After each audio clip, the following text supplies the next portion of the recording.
Hey, y'all. Hey, forgive me for my lateness, yo. I'm in the streets as usual. I'm moving around. I see. Uh,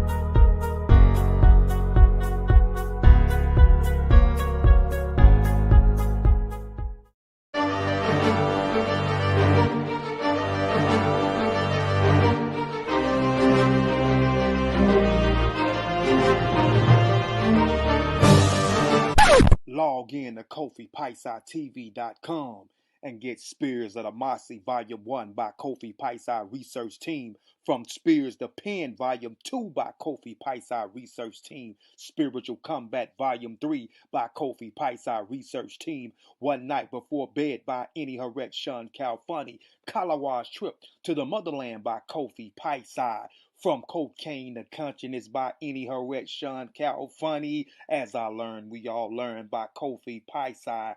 Also, if you want fresh merch, go to our online store, Family Connect Apparel, and get all the brands. Also, get our 54 deck of quiz and educational cards, available now on KofiPiesieTV.com.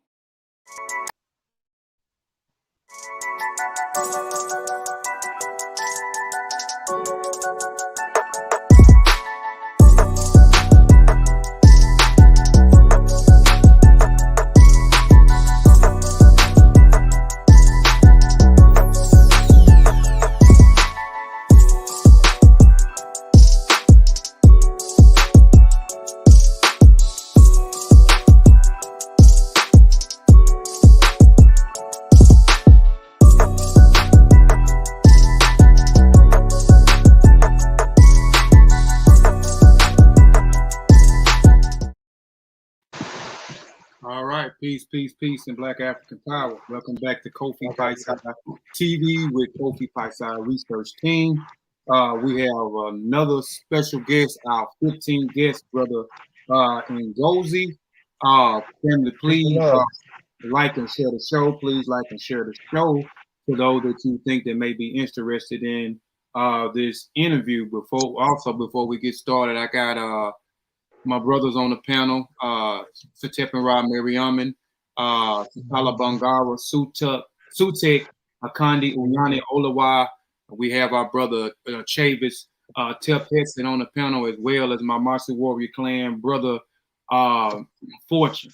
So y'all can, I'm going to digress for a minute. Y'all can speak before we get the interview started. Peace and love. Yo, thank you for allowing me to come on, man. Peace and love to the family, yo. It's been a long time, man, and ready to get it in, man. This is an honor. You know, you guys doing big things. You're making the books. You guys are authors, and I really do appreciate you guys' work, putting in work for the community and keeping people scientifically literate, like we supposed to be, especially the youth and the people that's following everything that we got going on, yo. It's power. Yes, sir. Go ahead, Satep, T'Challa, Fortune, and Chavis, and then we'll jump into the interview. All right. I like the show. Share the show. All right, peace. Your brother Satepenra. Glad to have this brother on the panel right here. I was fortunate enough to meet this brother a couple years ago. Yeah, I'm really, yeah. In Atlanta. So yeah, man, this brother done inspired the hell out of me for years and years. So I rock when it goes the long way. So yeah, this is gonna be a good interview. Peace. Peace and love. Hey man, Shea Lafayette, it's your brother Sutek. Appreciate y'all for coming through. I want to say peace to the chat, peace to my brothers on the panel, peace to brother Ngozi. Appreciate you for coming through, bro. Make sure y'all please, as y'all come in, like the show. Make sure y'all please help us share the show. That's all we ask. We don't ask for no money. We don't ask for no favors. That's it. You know, and take something away from the information that we present. Again, please like the show. Please make sure y'all help us share the show. That's all we ask. Appreciate y'all, man.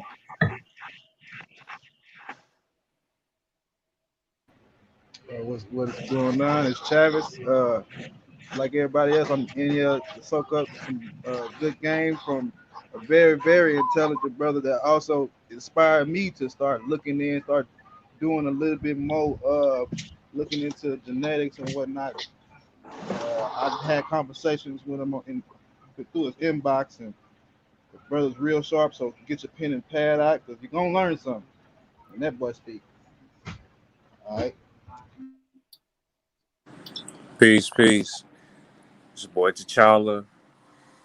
Yeah, man, y'all in for a treat with this one. Peace, brother Ngozi. It's been a minute since we chopped it up over the phone, but it's one of your shot down brothers for real, for real. I'm out here, you know what I'm saying, chilling and That's what's managing happening. the way, you know. Yes, Yeah. sir. Yes, sir. When we chopped it up, I was known as Jehudi Bakma'at, you know what I'm saying, back in the day. So, you know, Okay. but yeah, we had a real good conversation. You know what I'm saying? It's as a man, you got to understand when you don't know in depth about something. And I definitely always learn about genetics and DNA. I'm very into science. And I have to say, y'all, like, it's not too many people that I'm going to listen to talk about genetics and DNA. But this brother is one of them. So, you know what I mean? Whatever we building on, go ahead and get your pen and paper out, like Brother Chavis said, and sit back and enjoy the show, like and share the show. Peace to everybody. Yes, sir. Real quick before we jump into the interview, let me do this real quick. We always have to go. Let me know on my screen sharing, y'all. Not yet. Oh, go ahead, Fortune. Let me stop sharing my screen. I forgot about, man, I ain't gonna lie, I forgot all about you on the pen. You forgot about me? I'm sorry, brother. Hold on. Let me. I'm the mediator. I'm the negotiator. I negotiated Ngozi's fee. You know what I'm saying? Took like 15% off the top. You know what I'm saying? You know what I'm saying? What's up, y'all? This your little brother Fortune. I'm also a Chicago native. You know, Ngozi is my cuz. We do this all day. Got him on here because we gotta have this unity. If you understand why we even here, the O.S.I.R.I.S squad and what it birthed, this is one of the branches. So Ngozi coming and tying up the loose ends and coming showing love, it was inevitable that was gonna happen, man. So I'm excited as heck. I ain't think this could be done. It's almost like Biggie and Tupac on the same track. So I'm gonna ask some questions. I'm gonna bring some stuff up, and hopefully this be like one of the best interviews we do on this channel. Peace. All right. Peace, King. I'm gonna share my screen. We got to do this real quick. Hold on, let's share my screen. Share screen. All right. And I'm gonna move through this quick so we can jump right into the interview. Y'all let me know on my screen sharing. And y'all can see my screen sharing. Yes, sir. We can see it. Okay. Like I say, again, this is another edition of Warrior Scholars. You know, this is our 15th guest, brother Ngozi. Over here, as I learn, we all learn. We know that is our statement, that is our motto over here, and we live by that. As I learn, we all learn. We must not let our ancestors down. Each show is always dedicated to an ancestor. So Majuba Iba E, W.E.D. Du Bois, Majuba Iba E, W.E.B. Du Bois. Real quick, a warrior, we got to define what a warrior and what a scholar is before we get started. A warrior, this is from the etymology dictionary. It's a 1300 from the old French wara. Wara, soldier, combat, one who wages war. Wara, wages war. Warrior, a person who experienced in warfare broadly, a person who engaged in some struggles or conflicts. Scholar, a person who attends a school or study under a teacher, pupil. 2, a person who does advanced studies in special fields, a learning person, a holder of scholarship, a person who studies a subject in great detail, especially at a university. All right, my perspective of what a warrior scholar is. My meaning of what a warrior scholar is someone who is well-studied and waging war against mistruths, pseudoisms, and willing to stand on the battlefield against institutions and platforms that promote that. A warrior scholar is someone who is on a mission for the truth, for accurate and sound information. A warrior scholar is one who has discipline, good character, morals, and willing to fight back against those who use information dangerously. To Tyler's perspective of a warrior scholar, a warrior is one who embarks on a journey of self-mastery through rigorous physical training in an effort to better one's state of being. A warrior is one who embarks on the journey of self-mastery through countless hours of meditation in an effort to learn the art of stillness, becoming harmonious with the environment, all existence. A warrior is molded, guided, torn down, and built up so that the people may live continuous and proliferate. Those who seek this path knows the invaluable gift of humility and knows their place among the hierarchy of their people. But what does a warrior have to do with a scholar? A scholar is one who embodies in all the concepts mentioned above, with the focus geared towards scientific literacy and literacy as a whole. One must first be able to read and then develop superb reading and comprehension skills in order to properly relay the message receiving through one's scholastic endeavor. Proper demonstration and methodology, it is in style of discipline and field of study. It is the only way to reach a proper conclusion. So a warrior scholar is one who fights on behalf of the universal truth, one who seeks to truly set a standard to combat the omnipresent misinformation, one who stays in their lane, humility, and does not portray themselves as a master swordsman if they specialize in that spear. All right, if you want your warrior scholar shirt, please go to Family Connect Apparel or go to Google, hit Mboka/Family Connect Apparel, and it'll take you to the line. Also, real quick before we get started, just mention this is a flyer. I'll be putting up a different flyer every week until my book release. This is the flyer for the beautiful lessons about chemo, the virtual book release, which will be June the 25th on the Pseudo Killers channel. It is hosted by Unc West and Right. The new flyer will have the entertainment. We're gonna have a RBG musician on it, because it's book release / celebration. I have maybe 20 to 25 guests on the panel, man. So y'all stay tuned for that. Also, go get our 54 decks of quiz and educational cards and our face cards. So let's get the interview started. Let me stop sharing my screen. Stop sharing. Okay, let me go back over here. All right, brother Ngozi. Let me flip to my questions, and and anybody else that has some questions, y'all can stop me. I know Fortune said he had some, and if Sutek or any other of the brothers have some, but we're gonna kind of go down the list of what we got. Ngozi. Every person that comes on the panel, we always, we ask some of the same questions in the beginning. So name some of your favorite warrior scholars. Oh man, Baba Clark, Dr. Ben, from Baba Clark, Dr. Ben, Henry Louis Gates to me is a warrior scholar. I like what Henry Louis Gates, but I really grew up on demonstrating under Dr. Clark and Dr. Ben and Dr. Chancellor Williams when he made The Destruction of Black Civilization. That was one of the first books that really got me in tune. And Dr. Auntie Diop. I love science, so Dr. Auntie Diop also played a major role in molding my character into who I am. Him being from Senegal, my mother is Fulani, so she comes from a nearby region towards there. Her father was from Gal. Her mother's mother went through Algeria, but they mingled. They're like Amazigh, and they mingle with certain populations in the Sahel. So with my mother being Fulani, and Gal is right next to Senegal, and some of my relatives still live in like Guinea or different areas because they're very nomadic. Dr. Auntie Diop, who was Wolof, I wouldn't call it Diop, but Diop, his actual name, he played a major role in molding who I am, and allowing me to want to even get involved with science, to know what's what and what's not. Okay. And those are some of my favorite warrior scholars, man, that you also mentioned, and the team. We give those, we honor those ancestors all the time, man. Name the last book you read or book you are currently reading. Oh man, I brought that. One book that I'm reading now is called Humankind: How Biology and Geography Shape Human Diversity. And this right here is a good book. It talks about the human migratory routes, I don't know if you guys can see it. The migration. I blew it up. Yeah, migration. It breaks down like the directions that Homo sapiens went in after leaving Africa. That right there is a dope book. I'm almost finished with it. Who's the author of that book? Who's the author of that book? His name is Alexander H. Harcourt.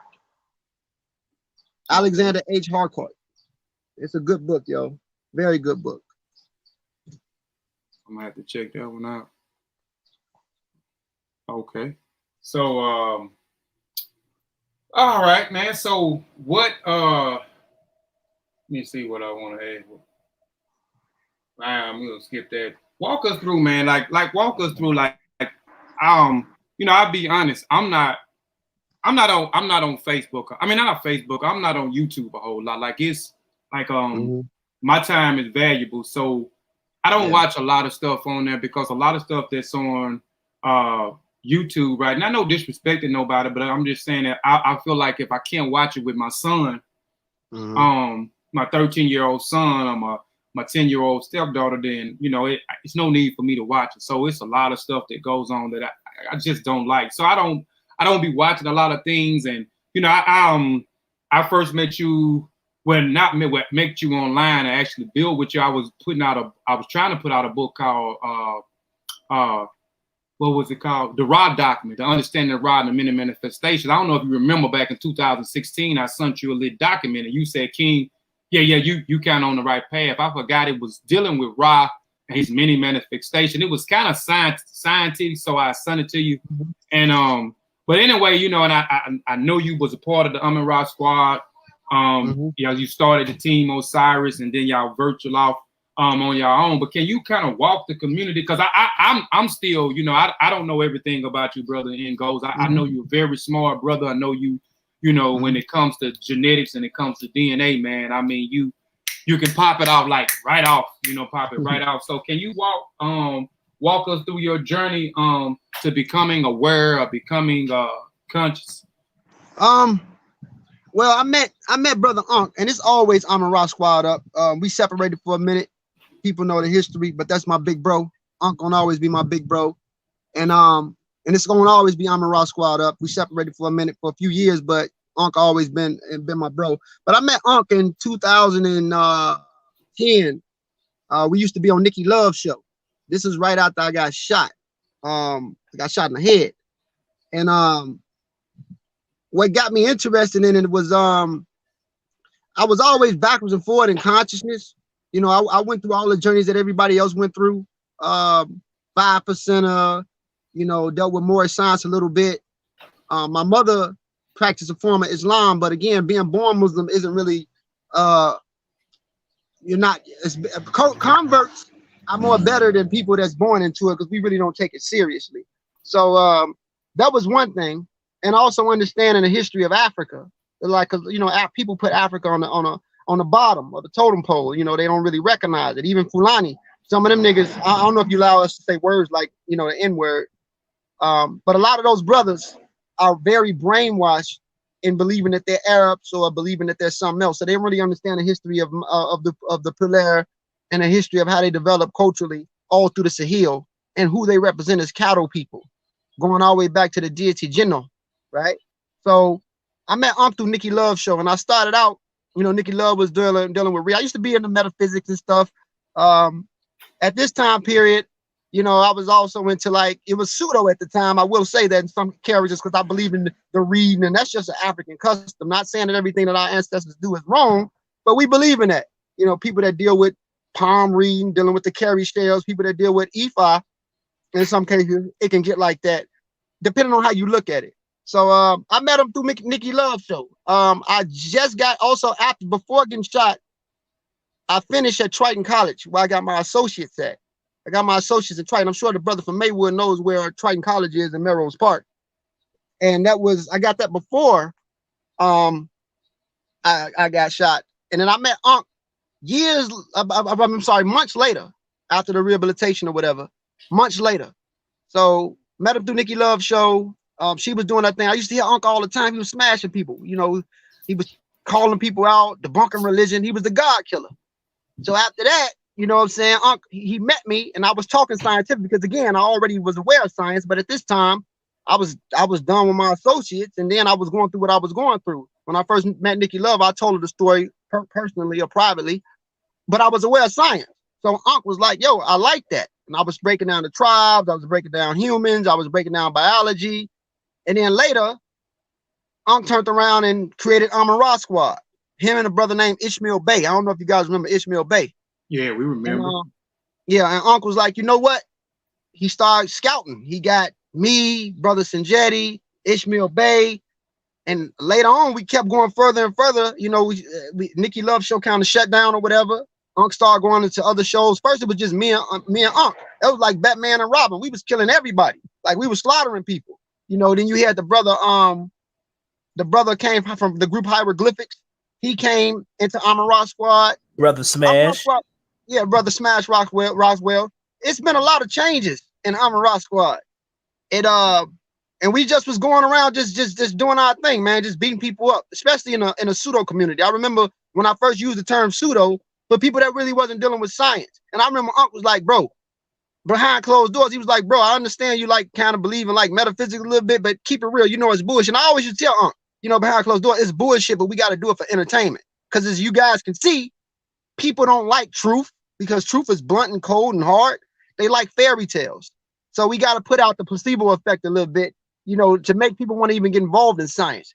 Unc was like, fuck that. I'm straight to the point. You know what I'm saying? So after that, we just grew from there. You know what I'm saying? Okay. Hey, Unc ain't put no cut on it. He said, nah, we going straight raw. We going big bro just said we going straight raw. Like, fuck that. I'm like, all right, well, truth is truth. So I still kind of entertained it. You know, like I entertain the Islamic community. You know, my wife is Somali. She's a practicing Muslim, but we're not really practicing like that, you know. So I still have to entertain it. And Unc understand that situation. But it's a lot of politics in it. But that's why I respect my big brother Unc, and that's the journey with me and big brother Unc and A.M.I.R.I.S Squad. You know what I'm saying? Yeah, no doubt. Shout out to brother Unc, man. That's big, like you say, that's big, bro, man.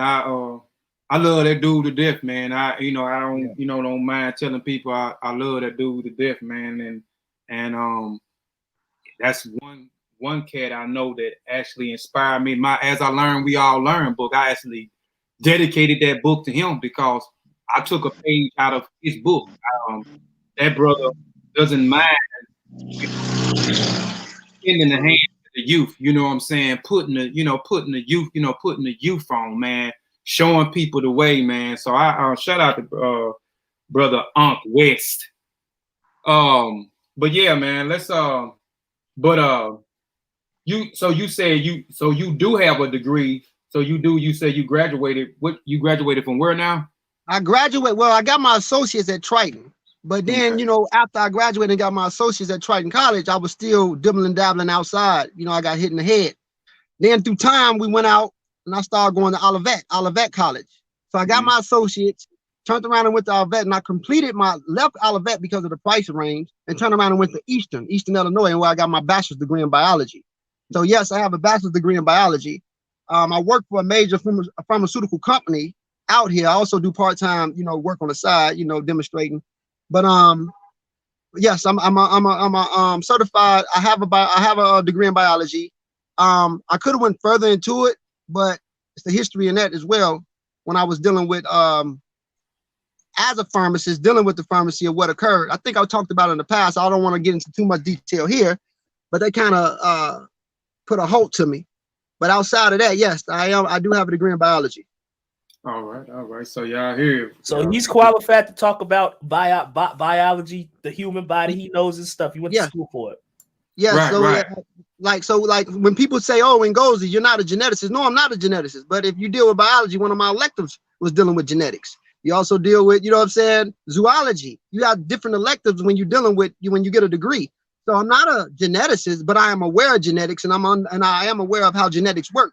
I have sequenced DNA. Have I sequenced human DNA? No, but I understand the human genome when it comes to GACT, guanine, adenine, cytosine, and thionine, and what's being taken place when they use PCAs and PCRs to sequence DNA.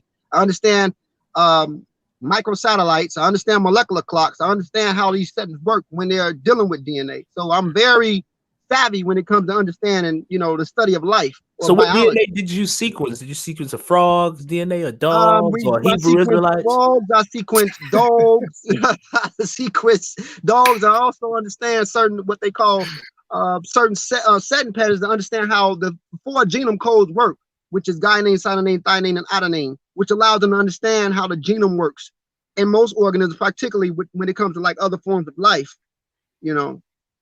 Okay, so y'all hear it right there. So the brother is certified. I just wanted to throw that question out there too, because I was interested in it too. But you know, a lot of people in this community, you know, the first thing they say, he's you know, he's not credible, or she's not credible. He's talking about, you know, a particular subject matter, and he's, you know, he doesn't have he didn't go to school for that. You know what I'm saying? So this brother has a degree. So he's certified to talk about what he talks about. And like I said, he's good at what he does. So how important, man, is scientific literacy? Brother Ngozi, how important it is, man, because a lot of people not taking that seriously, man, especially with what's been going on in the last year and a half, when, you know, we're dealing with this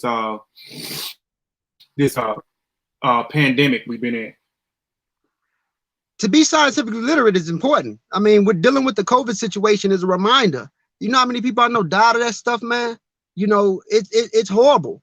And because we're not scientifically literate, it's one reason why we suffer. We don't understand if you have underlying health conditions, how it affects your immune response, or how human leukoantigens work properly, or the benefits of understanding how viruses work, how vaccines work. You know, if it wasn't for vaccines, we wouldn't be able to have cures for polio today, or chickenpox would be a lot worse, you know, and all types of things. So vaccines help save lives. And it's really important for us to see that. And when we see how Black Americans or Africans in America, how they suffer from the COVID because of the underlying health conditions that we have, the type of jobs that we work, you know, interacting with larger populations, you know, and how the virus was transferred, it hit us hard. It hit us hard. Not to mention, you know, in Africa, they tried to say that in Africa it wasn't bad, but they don't have the medical support in Africa to diagnose a lot of the people the way they stay.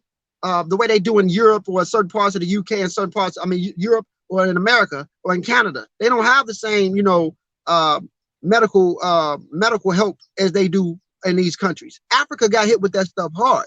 So I think it's really important for us to understand how this thing works. The suffering that we went through, the loss of lives, people died that you wouldn't even expected to die in families. Yo, it was crazy. So I believe that when this happened, this virus was a great example to show what we are in our communities. And what we are in our communities is nowhere. You know, it's nowhere. Like, we're not even there because there's not enough of us involved in science, or it's not enough of us trying to get involved with science or understand science to even know how this stuff works, to take care of ourselves. Like, you don't have to be in the field of science to have a scientific mind. I believe that all you brothers on this panel are scientists because you understand it. You understand it. A scientific mind is what we're born with. You know, we all, if a true person that has knowledge of self, or a person that has a scientific mind, you're not just going to go off anything that someone tells you. You're going to investigate. You're going to test the data before you even come up with a conclusion and say, this is what it is. You don't go into things based off intuition or feeling or emotion. And I believe that emotionalism and the way Africans respond in our community is detrimental to us. It really is. So where in your opinion, where did, you know, this come from, where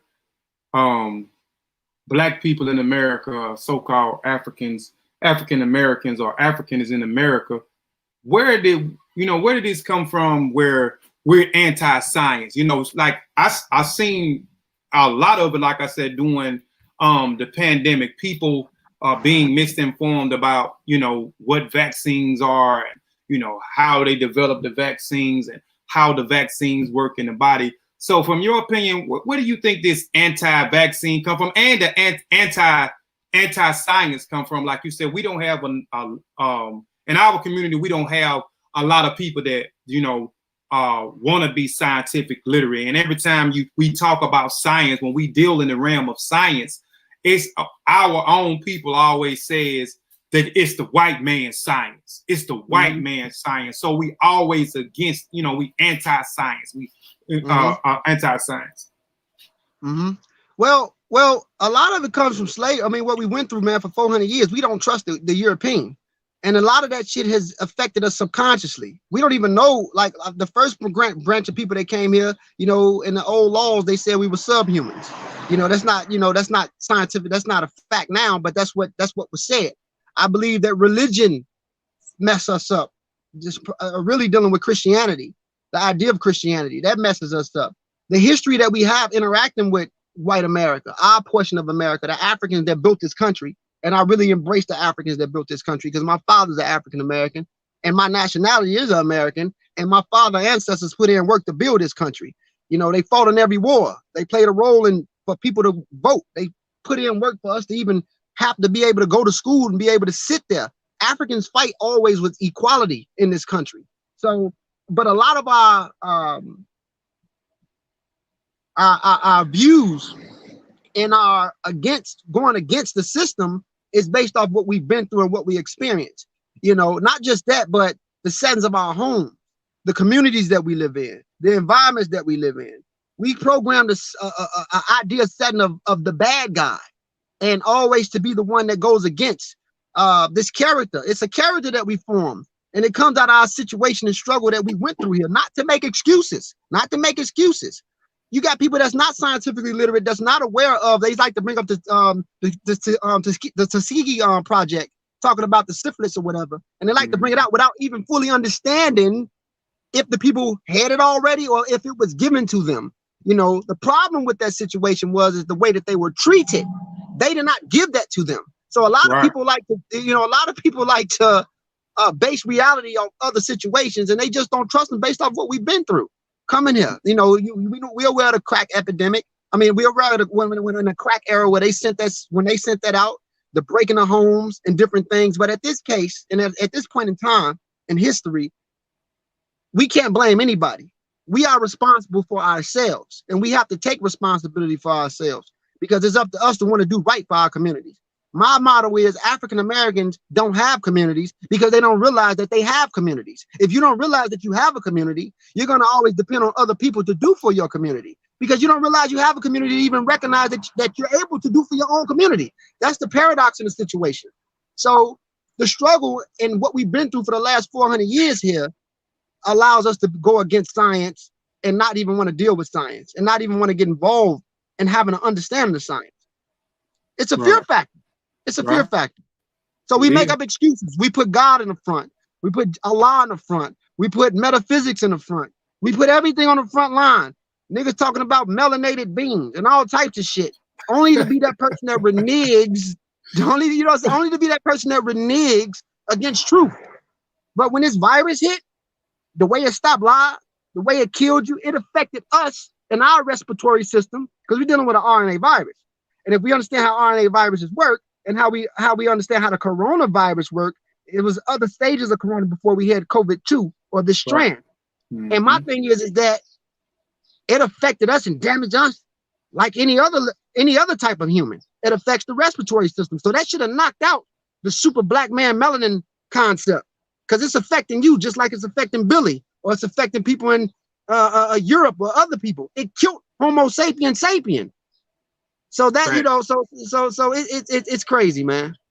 Yeah, I'm laughing. I'm laughing because the person that you describing, that was me, like far as you know, in 2012, the super melanated being and we can't get sick and that was me, man. I ain't gonna lie, man. My beginnings was in 2012, and I picked up a lot of pseudo books in the beginning because I had, nobody else to turn to. So I mean, I was right there, man, with a lot of that stuff that people are doing and saying today, man. If you can deal with this if you want to. If not, man, we gonna move on. I threw it up here. SK said, can Bruh and Ngozi touch on the genius science of I.R.I.S? I.R.I.S is scientific. I love its geometrical patterns, which is similar to I love its geometrical patterns and symbols. Some of it can be pseudo. We have to understand that these African systems comes from animistic systems that exist prior. Ifa isn't that old. If you deal with the history of Ifa, the people exist before that. They had another cultural before that. You had Iwe. You had different groups of people that created this Ifa in an area of Ile Ife, in that zone. Ifa, or the Yoruba system, is probably about 2,300 years old. No older than that. Not over 3,000. You had a lot of people going on over there, but there is wisdom in it. And the wisdom in Ifa is understanding the environment, like Eshu Legba, the trickster of nature. He's not the devil, but he represents that strange sensation in environments where you think you're going into something, it's not that. Or Ugum, which represents iron, technology. Yemaya, which represents water. Ushun, which represents, you know what I'm saying? Oshun, which represents love, or, you know, all these situations in an environment, they represent processes of nature and stages of nature. The same thing with Dishpan and Kemet. The Ifa system is no different than any other African system, and it comes out of the animistic systems that exist prior before. Except through time, people tell the stories based off their environment different, and some people put in the anthropomorphic symbolism, and some people put it in different zoomorphic symbolism as they did in the Nile Valley. Ultimately, it's a form of animism, and it talks about the surroundings and the environment around them, you know, primarily overall the forces of nature and how the environment works. And the Africans had a relationship with these environments. So they made stories about it. They created stories. They created myths that make sense out of life. So the wisdom in Ifa is understanding the environment and nature, the same way you did in the Nile Valley. We know that the ancient Egyptians were farmers. They dealt with agriculture. So their surroundings was based off Ra. You know, if we understand the science of photosynthesis in the environment and what the sun does for plant life and how photosynthesis works, you know, the power of Ra was really important to the ancient Egyptians. Sun and the way, how much sunlight they got. Geb, which is the earth. Nut, which is the sky. You know, all that played a major role in their culture, you know, which was, and also trade, you know, picking up certain customs and certain ideas from certain places and then coming up with new storylines to change how things work. And that's also what happened in Nigeria. You know, these people, you know, our writing systems and our spiritual systems were different forms of currency, which also played another role. And the Ifa system, and even like dealing with Akan, with the early law system, really amazing. It gives you an idea of the blueprint of how to run a government. You know what I'm saying? So it's definitely a lot of wisdom coming from Nigeria, especially dealing with Ifa. Okay. Brother Fortune, you got anything, man? I still got some questions, yes, man, but I know yes, you I said have you some want questions. Well, for one, I got a couple questions. I'm gonna try to keep them brief. Just to get this one out of the way. In the last live stream I was in, I was speaking to a brother. I invited him to come to talk to you. I mean, well, to his name is I think he said he was a Muslim. His name is, I can't even describe. His name is Arab bin Yarub, and we were talking about an article that he posted. It had to deal with the Natufians. It had to deal with E1, B1, and it also had to do with haplogroup E, which he cited a 2010 paper that he believes states that haplogroup E is the founding haplogroup of the Jews. Haplogroup E and not J. So I don't know if you're aware of that. Can you confirm or dispute that? He's basically said as a paper saying that haplogroup E is the founding lineage of the Jews, and then the Natufians are connected some way. That's why it's important for us to become scientifically literate and understand what's going on. I had a show yesterday when I was talking to some brothers and I was trying to explain something. Jews are after Bronze Age population in Israel. You have different situations going on in that Middle East before you even get to the Bronze Age. The Natufians were haplogroup E, or a branch of haplogroup E, and they come from the Cambrian groups, and they come from a group of people called the Imeranians, who are also like basal Eurasians. And some components came from those Neolithic populations. They came from Anatolia. So the Confederation, they were a confederation of people that merged into this Natufian culture. but their paternal lineage was of North Africa. The branch of North African Y chromosome that they come from is EZ827, that subclade of E1B1B or EM215, or that later subclade of EM35. So paternally, they were Africans, but they wasn't a straight African, because we have to understand the perfect example of the earliest branches of EV38 or EM215. The only group population that's like a base population that you can use as the best example before that splitting occurred between EP2 or E1B1 will be Omotic speakers. Omotic speakers even have the most oldest stratum if you want to deal with this language family. I'm not saying, I know, you know, some of our scholars in the community, they destroy the language family because it's based off Eurocentric narrative, but I'm going to use the general consensus of what they say ancient Egyptian and other language families. It's Afro-Asiatic, right? If we want to use that consensus of what's being said in public. But the base population that we can use is Omotic. The Omotic speakers have more, not Oromo, but Omotic speakers in the Horn of Africa or in Ethiopia. They have the most oldest stratum of EM215 and signals of V6 and other branches. Even when you deal with the Nilotic speakers, like the Maasai, if you look at their form of E1B1B, it's not EM78, nor is it a late EM81, nor is it a stratum that existed in the Tufians.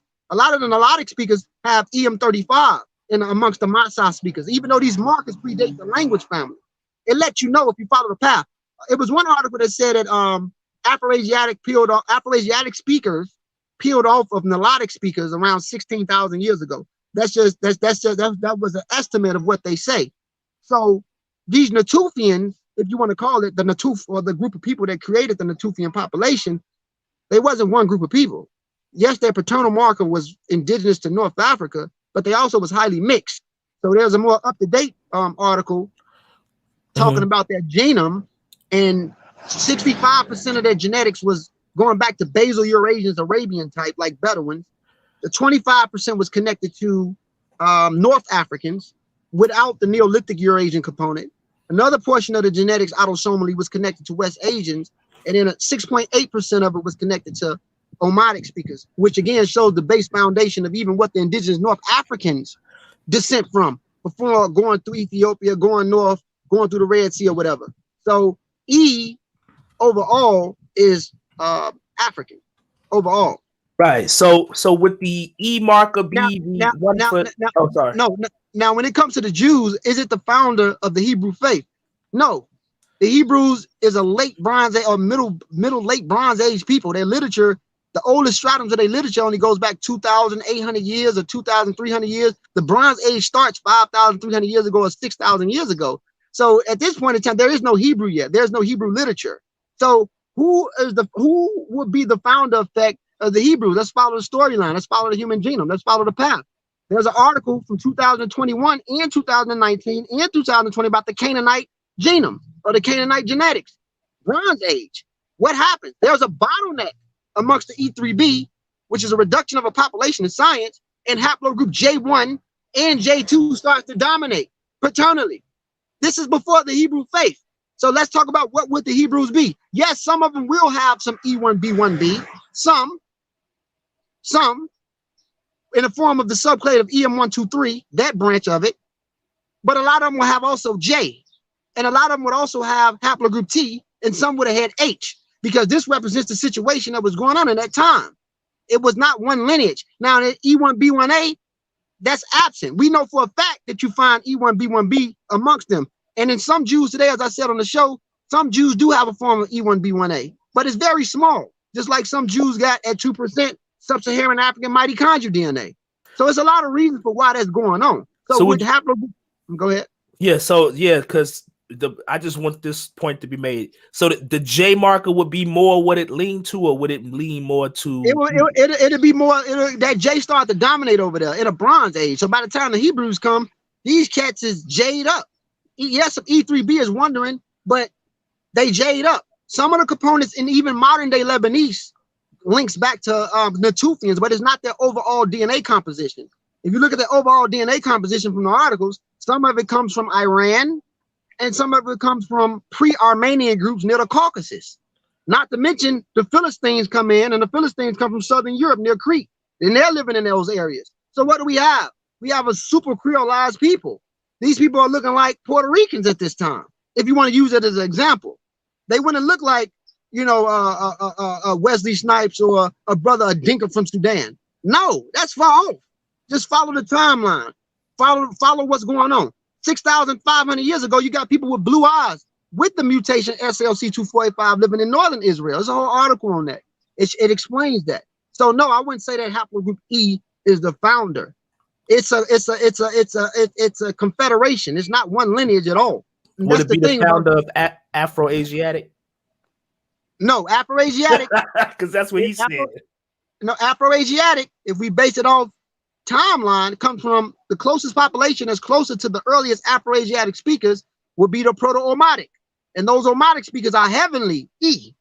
So E was, because you can't put a human genome to a language. But if we want to talk about the people that developed these languages or stratums of it first, it would have been E's. Because a lot of the words that you find in earlier Afro-Asiatic outside of the agriculturalist things, when you find grain and words like that, you find it amongst hunter-gathering groups that were types of Omotic people first, before it developed into different phases. And a lot of these cats were E'd up, highly E. Okay. You got another question for us, and then I'm gonna pass it to Sutek if he got one. Then we're gonna get my last couple of questions out. But I just want to give everybody an opportunity to ask Brother Ngozi. Right. I'm not gonna keep it. I'm not gonna keep it on that subject because that was one question the brother wanted to ask. That'll be a long conversation because I don't think the brother. I don't know, but yeah. Could you talk about the time African Americans or the Can you talk about what happened in the Green Sahara regarding the ancestors of West Africans? What were they doing there? What was that whole thing? Well, if we go to the Sicily Cave art and the Pheasant Cave art, you can see what we were doing. In some areas before the Holocene Glacier period, you had a lot of cattle coats there. You had the pre-Fulani there, the pre-Mindi there. All these people were lingering in the early Sahara. Even the paternal marker EB38 before going south and developing six cell in the wet form of the wet Sahara, they were all lingering around, that early Green Sahara. They were exchanging, they were doing certain things. You even had waves of people coming from Southern Europe, hunter-gatherers, before farming that brought the R1B-VA8 there. It's a great article out called Peopling of the Early Green Sahara, and it shows the markers that was lingering around the early Green Sahara. So at this time period, before you even have us going into different directions, before EB38 goes south and mix with other Mesolithic West Africans, or early, what they call ghost populations south, going through southern Algeria, then going through the cup of Mali. The oldest so-called, if you want to use the coin, Negroid skull comes from Asiller man, found in Mali, which is 7,600 years old. And they go south and start mingling with people through Mali, then end up in Niger, and then going all the way down through Niger, filtering out Nigeria, and then going all the way down to Cameroon by the time they developed the late Bantu language family, which Bantu means people, before they had the expansion 3,500 years ago and start going south. So, but if we follow the phylogenetic tree and we follow the human migratory route, or we follow what the people were doing, they were doing a thing. You have Tassili cave art, you have Pheasant cave art, you have Hogar cave art, and you can see what these people were doing, in the early Green Sahara before the Holocene Glacier period. You had a lot of cattle artwork, gazelle artwork. They have an old mask there called the Negro mask, where you find this black dude with like this armor on sitting there, and I think it's like 7,000 years old. These people were doing a thing before a lot of the population went south.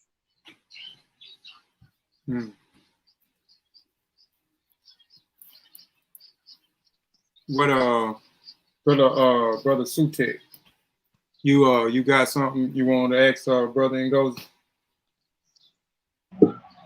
Nah, I ain't got nothing right now. Okay. What anybody else?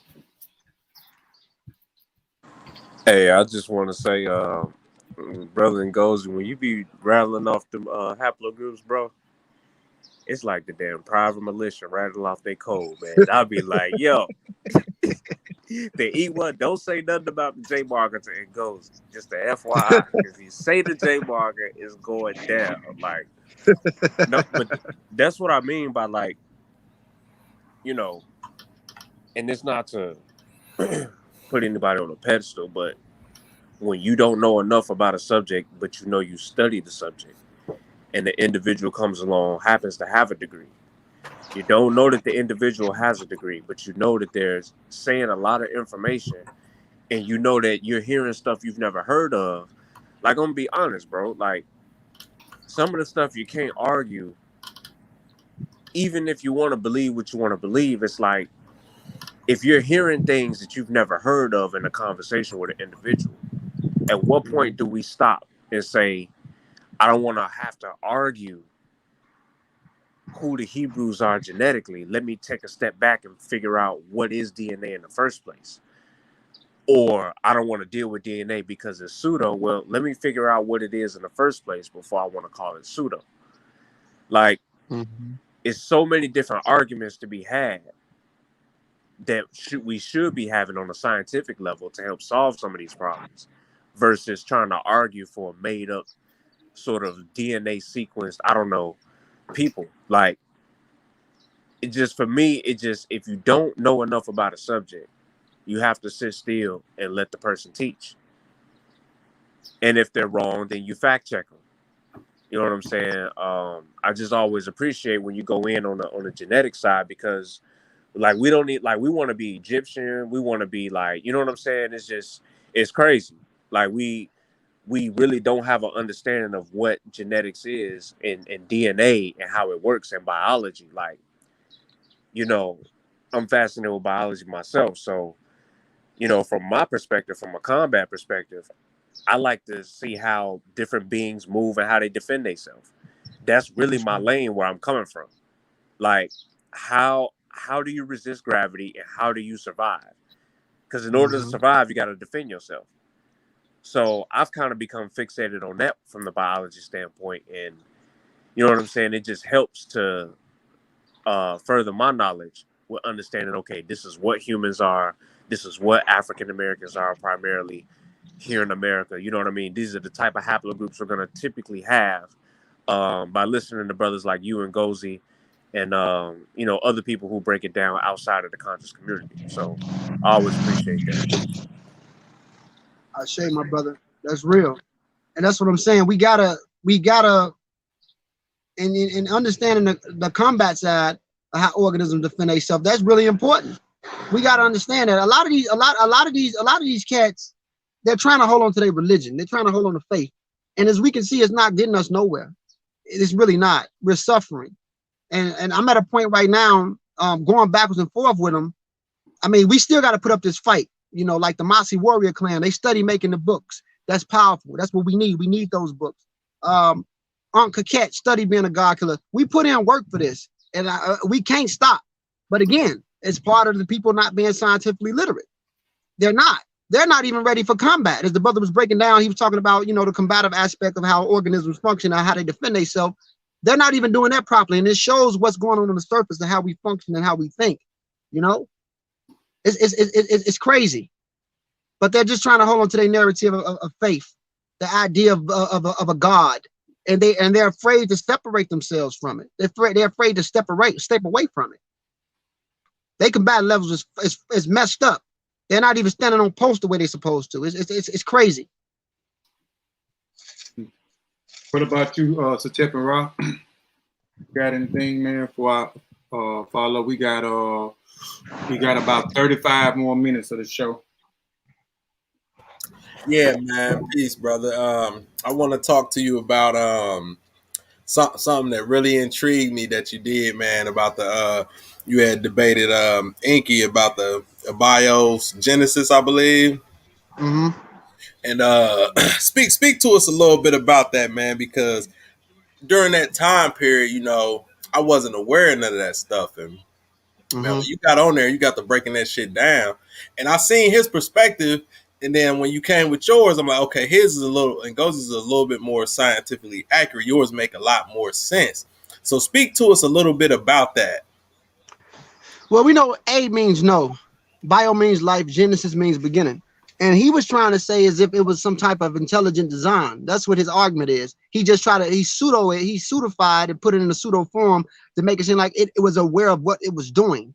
You know, no one can really speak on that. From a scientific analysis, you can't say what happened at the beginning. We understand the chemical reactions that form life, you know, from prokaryotics and eukaryotics and society of bacteria that forms into a complex or formed into the nucleus. Like, for example, a form of prokaryotics fed off a complex, a society of bacteria that formed into the eukaryotic when you start to see the nucleus start to form. The environments went through wet, dry, and different phases to allow these chemical reactions to occur. SNUBs is the 6 elements that's responsible for those chemical reactions, which is carbon, hydrogen, nitrogen, phosphorus, and sulfur. Phosphorus and sulfur. Carbon, hydrogen, oxygen, nitrogen, phosphorus, and sulfur. Wet phases, dry phases, different things. To say that it was organized or aware of how it functioned and how it developed, that's pseudo, because no one can really say that. They can't say how it developed, especially when you deal with the basis of biology and you understand prokaryotics and how they function without the nucleus. Then you understand society of bacteria. Then you start to formalize, understand how eukaryotics works and develop the nucleus and how things start to form structure out of entropy. You know what I'm saying? Or randomness. And the basis of what forms it, and I believe in abiogenesis, that's me because I deal with science, is time, long periods of time and environmental factors and mold and the basic forces that was responsible for certain settings to allow chemical reactions to occur in order to develop into complex organisms that we see today walking around. You know what I'm saying? But his argument at the time was trying to pursue the idea of intelligent design. Yeah, man, that was good. Yeah, that was good, man. Because like I said, this was about what, I don't know if you remember, was it about 2015 or 2016? I think it was 2015 to 26. I think so, 2015 to 2016. Yeah. So, you know, a lot of us was just coming in 2015 time period. So yeah, man, that shit was epic, dog. You really held it down. Ever since then, he don't even want to talk to me. You know, he don't even want to, dog. You killed it. Yeah, because they know what they doing, bro. You know, and at this time, you once you start to see people for what they are, you able to pierce them. They know who they want to talk to and who they don't want to talk to, and that showed me when he did that and how he functioned now. This dude is a con artist. He full of crap. I don't want to curse on the brother still because the brother, he said his son watch it, but he's full of crap. He's full of crap. Like a lot of the pseudos in the community, they just trying to make money. You know, you can't say that you're a herbalist or a herbalist or whatever type of homeopathic doctor you are, mixing and combining herbs together without proper measurement, without it going through the proper scientific data or conclusion for you to say this is what it is and this is what it's not. That's problematic to people. You could be giving people anything, and that's dangerous. That's dangerous. So people like him, the fake nutritionists, you know, all these people. Yeah, they're dangerous to the community.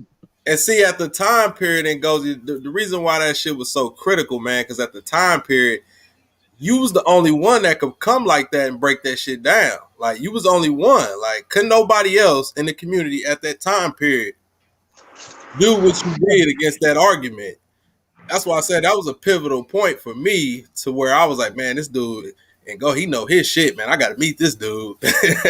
yeah, King, and that's what I'm saying. Like the thing is, man, yeah, and it's sad, but yeah, you know, and I had to beat them up, but it's not just going on with that.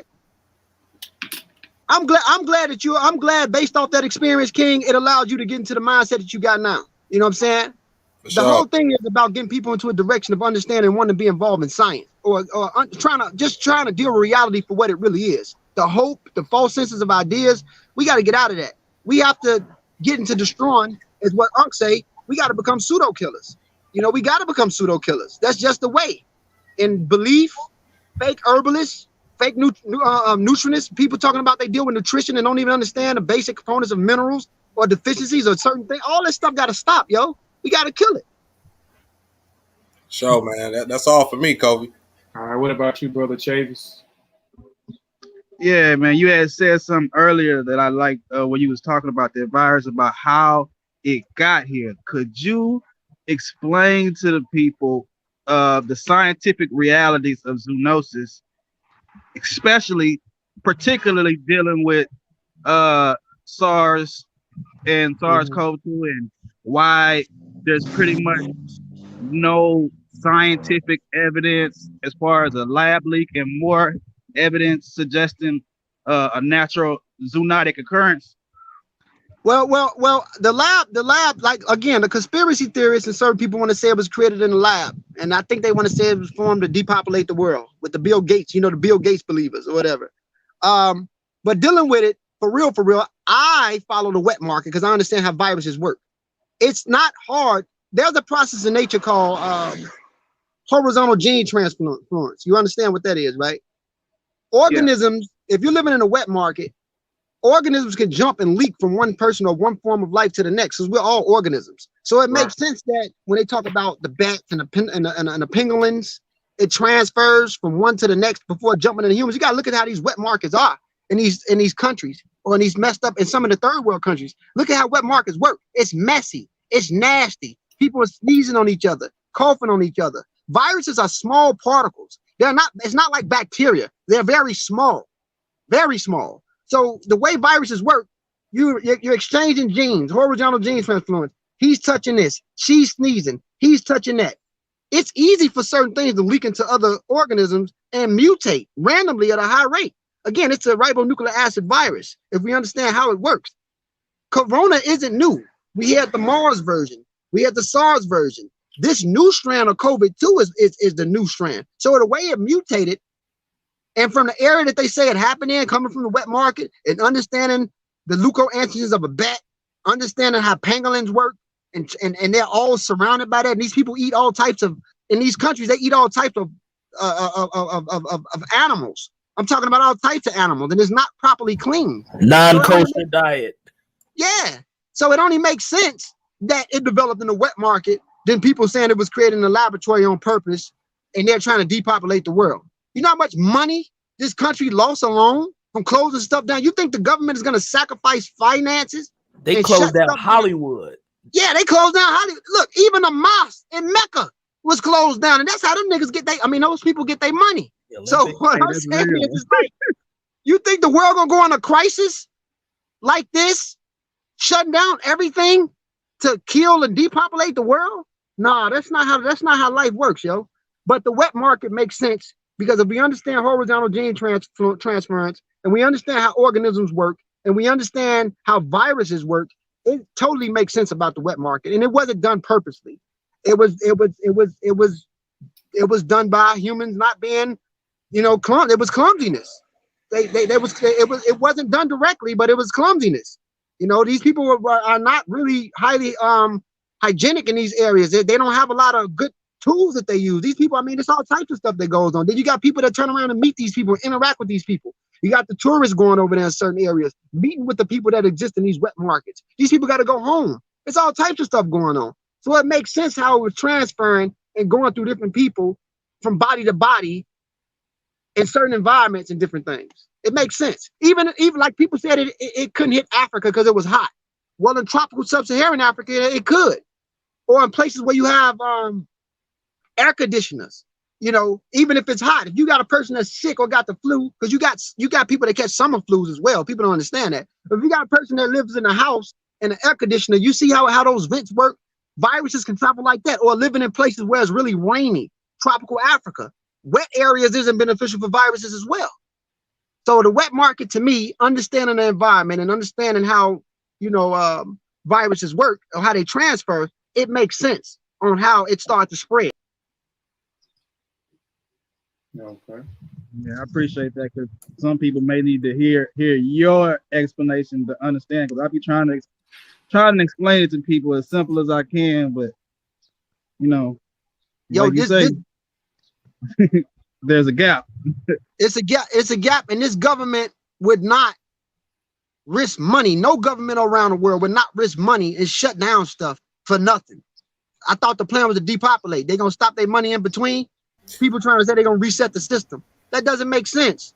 And see, that's what I was saying, bro. Like, when you study economics, ain't no government gonna shut down a country, because that lowers their GDP, and then you go into, a recession. So yeah, nobody wants to do that.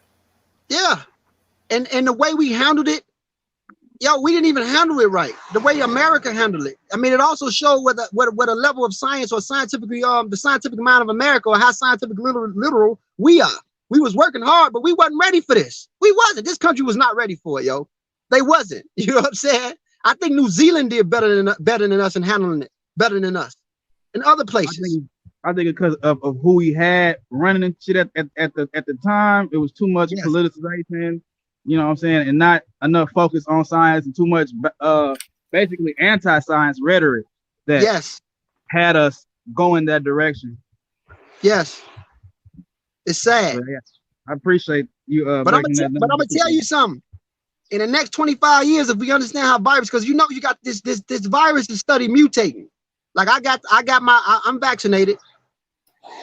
But in the next 25 years, even before that, there's much more things that's gonna hit us. You know what I'm saying? They got to learn to control the strand that came out of India.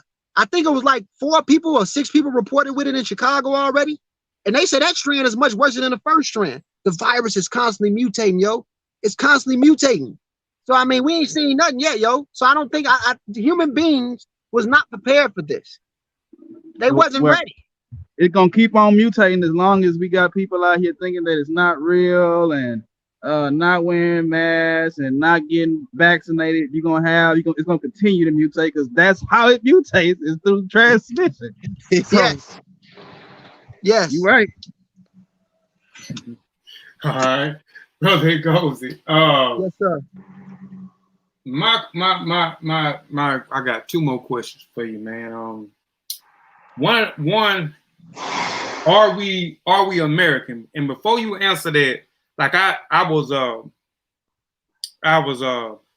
went and I looked at a video.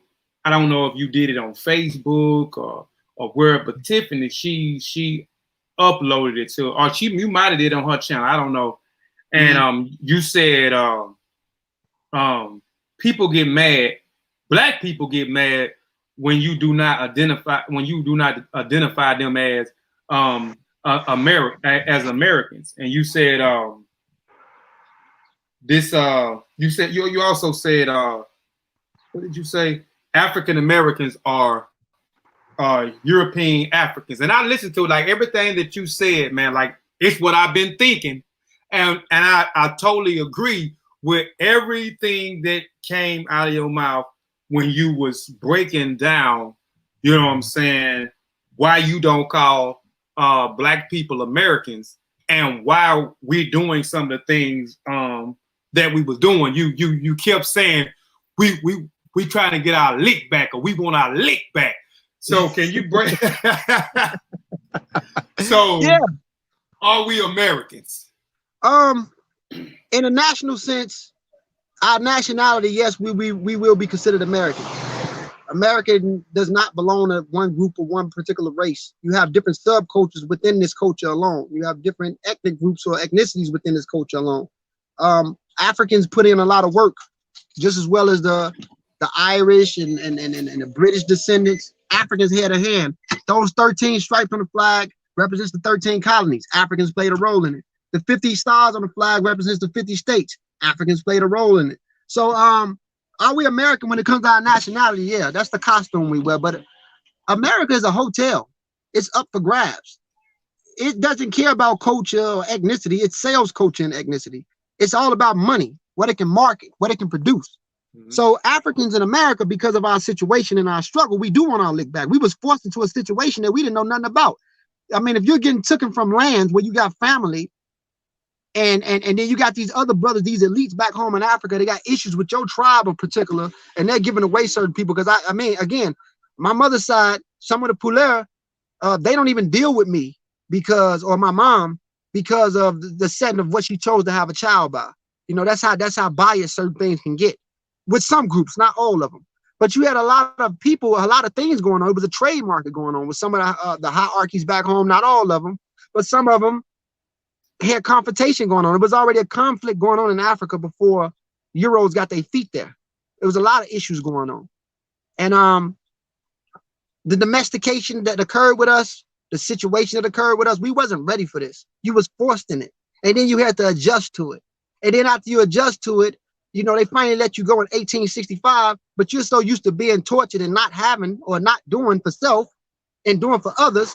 By the time you set free, you're looking for someone else's approval, not your own approval. So we wasn't really taught to own. That's why I applaud brothers and sisters who own or do for self or learned the way of capitalism, which is unloyal, on how to market and how to do what they got to do to get what they got to get. And so, are we Americans? In the sense of our nationality, yes, we are Americans, and Africans played a role in forming America. But outside of American, were we forced into it? Yes, we were. I think there's a separation or a difference between the African American and the white American, and we can see that. That's obvious. It's part of a hybrid cultural society that we developed in. But we do want our lick back. That's why we renege so much. That's why we're rebellious. That's why we're anti-scientific. We don't believe nothing that dudes say until we get our arm broke, until we got to force ourselves into the emergency room if something really major happened. Well, we don't believe nothing that these people say based off the situation that occurred with us in this land. And I talked about the mixture. There has been a lot of creolization that occurred. We are Afro-Saxons because we got forced British blood in us that we didn't want to have. Yet and still we're all sub-Saharan African, but it occurred. So yeah, to answer your question, yeah, we're American. But are we comfortable Americans? No. But as a nationality, yeah, we're Americans.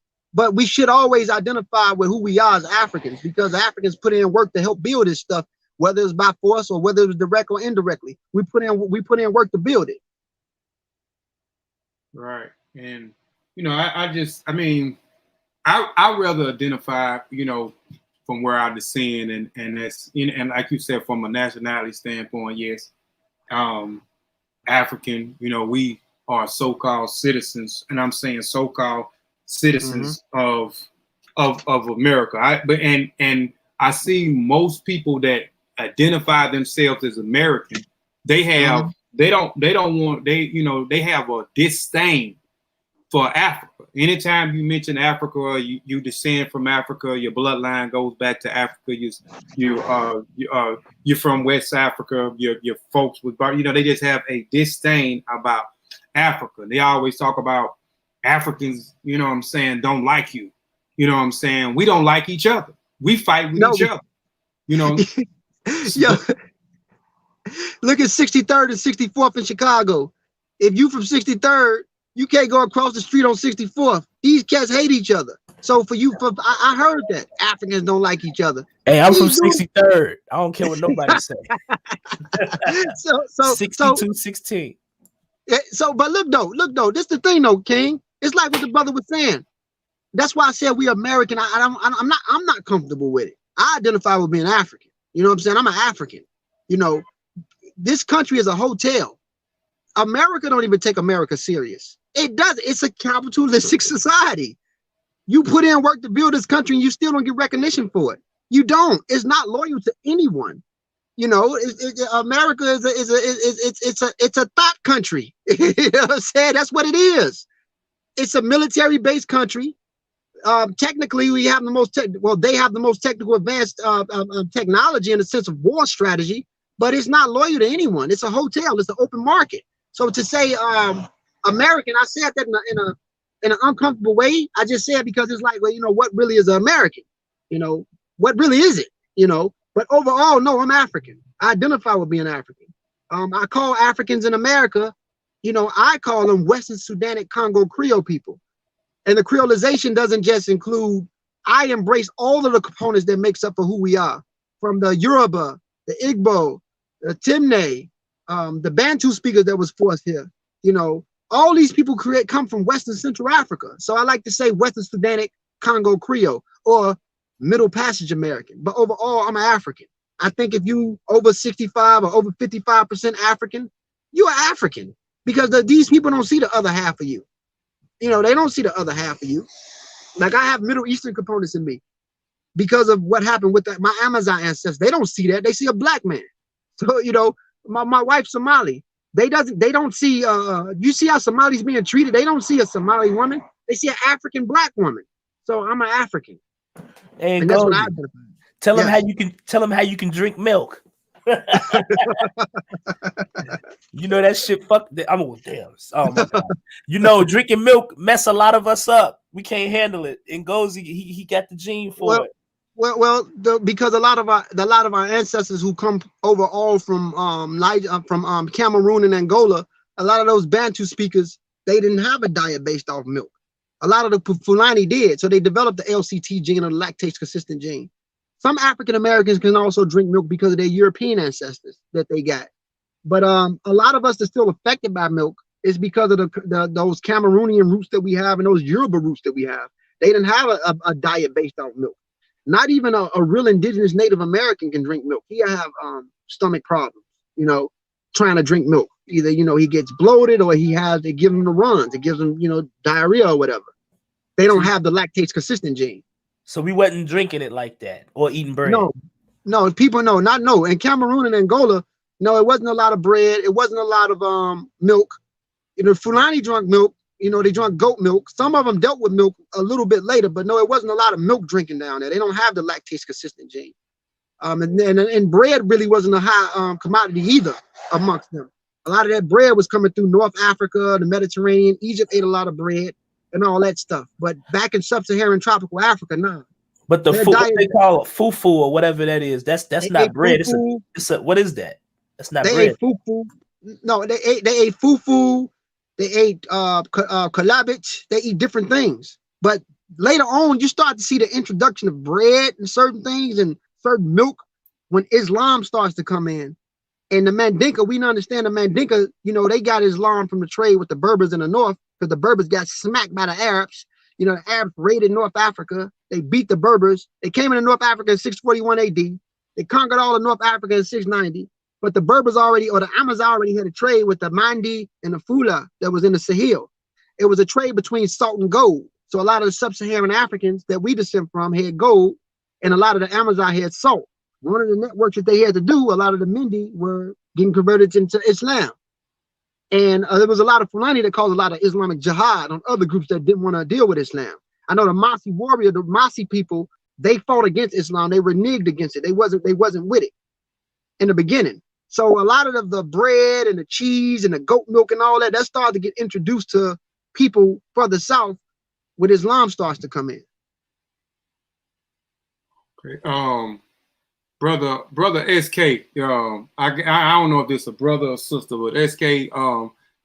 First I want to apologize. I mean, for the most part, over here on this platform, you know, the people in the chat, they usually be in here with good character, because over here we stress good character over here. So, and I appreciate you subscribe. You say you subscribe to the channel, please. Don't unsubscribe to the channel, but we appreciate you subscribing to the channel, and just bear with the chat. For the most part, the chat usually be very disrespectful. Very respectful on their on their good behavior. So first, I just want to apologize for that, because we focus with good character over here. So I just want to throw that out there.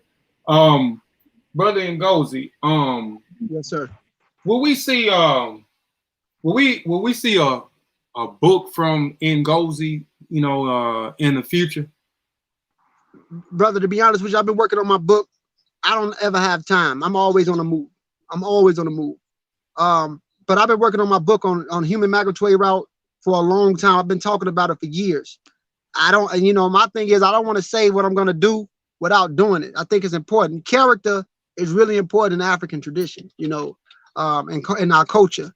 So I'm learning to be more, I just turned 35, April 16th. So I'm at a point right now in my life where, character and my word is what matters. So I don't, yes, I do have a book that I've been working on for a while. But I'm not consistent enough. I'm not consistent enough. But I do have a book. It will be coming, but I don't want to put out a date. But I will have my book out. I will have my book out soon. I don't want to put a date out there because I'm not consistent enough, because I'm always on the move. But I've been working on a book for a while. So yeah, be looking forward to that soon. Okay, no doubt. And this is my last and final question. Hold on, Kofi, hold on. Now, when you get ready to, do your thing with that book, we got the publishing company. So, thank you. Oh yeah, I was just about to say that.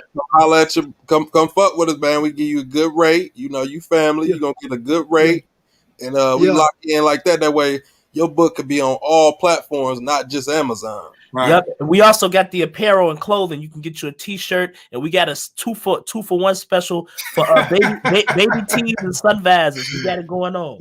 Hey yo, I'm in full support. I'm actually gonna get a few of the O.S.I.R.I.S books. You guys got some books that look really interesting. I'm gonna purchase that, and I do want a shirt because the O.S.I.R.I.S back home ain't no joke. So the O.S.I.R.I.S Warrior Clan, I will support that. And to the brother, I'm willing to do that with the publishing company because that's also a problem. So I'm willing to also add on to that. I wouldn't want to do it nowhere else but with you guys. Yeah, definitely, man. Hit us up. We a one-stop shop, man. We do book designs. You know, we do flyers. We do marketing videos. We do first, second, third level editing. We organize, put the books together. We also, like Brother Satep said, we can get your book on multiple platforms. Amazon, In-Game, Lulu, Barnes and Nobles, Apple Books, and my first book, we just launched a publishing company about a month and a half ago. We went public with it. So my book will be the first book off of Same Tree Different Branch Publishing, and everything that we said we can do, we bagging it up with this first publication and these publications going forward. They'll be able to log on to these other marketplaces, and your book will be on these other marketplaces. Myself, I can care less about my books being in Lulu, In-Game, Apple Books, Barnes and Nobles, and Amazon. We also build websites, and we prefer that you get 100% of your revenue. So that's why we ask the clients to for us to build you at least a one-page website where you can ask people, you can direct them to your website instead of going to the Amazon, the Lulu, In-Game. But you can still direct people. Like, we'd have no problem with people going to those other marketplaces and purchasing those books. It's still money for us, but we're not getting 100% of our intellectual property. 60-45 split, 80-20 split. That's terrible. So see, Kofi, that go back to what Brother Ngozi was saying about ownership. We gotta have ownership, and this is a piece of that we were saying. We all coming out with books and stuff, so we need to own all of that. We need all our intellectual property. That's a fact. So yeah, definitely, man, hit us up, man. But real quick, man, go ahead, man, give us a brief breakdown, man, of haplogroups. I know you was talking about them earlier, and then you went into them. But for people that may not know, what is haplogroups? Like, what was Ngozi talking about a while ago? He was talking about the E marker, the J marker, such and such. So could you break down for the listening audience, what are haplogroups? Well, haplogroups are your sex chromosomes. That's all they are. Y chromosome or paternal markers, the haplogroups doesn't recombine, but they're sex chromosomes, and these are part of the human genome that doesn't go unchanged for a long time, compared to autosomal DNA where you can mix, but whatever your paternal mark is, that paternal mark or that sex chromosome determines what makes you a male or a female. Your mitochondrial DNA is the powerhouse of your cells, and your paternal marker is your Y chromosome that makes you a male. And it goes, the term comes from the Greek term haplos, which means to unfold. But we do know that haplogroups don't, they don't recombine. So you're dealing with basic sex chromosomes. The maternal lineage is mitochondrial. The paternal lineage is your father. But you get your father from, which makes you a male. And based off the human genome, you can see the starting point for where they started or where it developed. It tells the human story, the human migratory route. What was what goes where. So we follow from A, paternally, and different subclades of A, all the way down to the last when you get into P, Q, and R, and R1B and R1A. So we follow that base. It's really once you map it out and get an understanding of it, then you can understand, okay, this is how people move. This is what people did. So one thing about haplogroups is they don't recombine. They go unchanged until you develop terminal SNPs of subclades or different haplogroups alone, which is a time period between ranging from 2,000 to 400 years ago to form into a subclade, or 4,000 years ago, and to create a whole nother haplos or a haplogroup or sex chromosome from going into one part of the human genome into another, that takes up to 10 to 20,000 years. So we're dealing with the nucleotides that I talked about earlier, guanine, cytosine, thymine, and adenine. And if you understand how that works, when they sequence it, the GAACT or the CTAAA, and you understand it, that gives you an idea of how the sex chromosome works and what direction it is and what can determine your certain SNP. It's also a difference between short tandem repeats and the big tip, which the big SNP, which is based off single nucleotide polymorphism. And we understand poly means multiple, morphisms is the mutations within itself. So it tells the situation of how certain things occurred within the sex chromosome to determine what the SNP or the terminal SNP is or the overall haplogroup is. You also have things like tentatives or paragroups. A tentative is an uncertainty. And this is when you start to find haplogroups with a single star on the side, which is uncertain about what branch of it is or the basal branch of it is. And in science, basal means branch off base. So haplogroups is the sex chromosome. So you can have a sex chromosome or paternal marker that's more common in Nigeria, like me. My paternal marker is E1B1A7A or EP252. That Y chromosome is more common in Yoruba men, but it's also in some Fulani. It's also with some group of people in Tanzania, Uganda. The problem is, like with a lot of DNA companies, is when they try to say that your haplogroup overall comes from this one place. That's not really healthy, or that's not good, or that's not really healthy to even believe that, because a haplogroup, again, it's only a small signature, a piece of your DNA, less than 1%. You know, it's not the true find of your DNA is your overall autosomal DNA. Like you got people out here, like you got Europeans in Texas, that's 80 to 90% European, but they got a paternal marker that's E1B1A. Does that mean that this person is black? No. That means that this dude had a great-great-grandfather who was probably a black African man who mixed into white people. And when you look at him today, he's a whole white man. You also have African Americans or Africans in America who's R1B-M269. R1B-M269 is more common amongst British people or people from Northwestern Europe. But you have Africans in America that's 80% African, 90%. Look at Rick Kittles. Rick Kittles is like 80 to 90% African.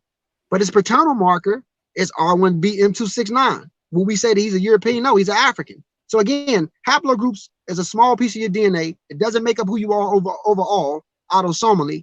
And for people to say that that's the determining factor of what your race is, that doesn't make sense, because you find a marker that's common in certain groups of people. Just because it's common amongst those certain groups of people don't mean that you're those overall group of people. That's how genetics works. This is why you get into terms like components. Like, for example, they say modern Egyptians or modern Coptics have a Coptic component. That Coptic component is only a small piece. For a geneticists or anybody to say that this is what determines who the modern Egyptians are, the overall ancient Egyptians, because they have a Coptic component, it's not really, that's not really, that you got to be careful with terms like that, because Coptic component, the only thing that they found was a component within the Coptics, which is a piece of their DNA, is really old. Not their overall DNA composition. They just carry those components that other Egyptian people don't have. But now they're finding out when they look into the human leukoantigens, which is your immunity, and they're looking at the other overall country, they're looking at that like, damn, a lot of these other people have the components as well. The Bija have it. The Gurna people have it. The Said people have it. The Fila people have it. So it really wasn't just the Coptic people that have this so-called Coptic component. And that's just a piece of the genetics. So when you get into haplogroups are only, there's just sex chromosomes. That's the lamest way to say it. Your maternal or your paternal, your male or female. But your mitochondrial DNA, which is the powerhouse of your cells, that's what generates the cells. I mean, you ever looked at how sperm work and you see the tail on it? What do you think is being generated by? The powerhouse of the cells. And then you got to get into the kinship of how ATP work, adenosine triphosphate.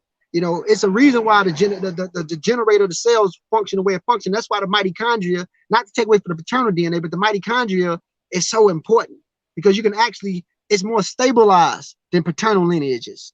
That's like when they tried to test the two mummies, they couldn't really deal with the data of the two brothers in Egypt. I think their name was Khanum Amenhotep. Right. Yeah, I know what you're talking about, but yeah, it's something like that. Yeah, I know exactly what you're talking about.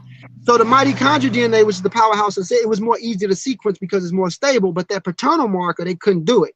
It was harder. Yeah. And the mitochondria was M1A1. Okay.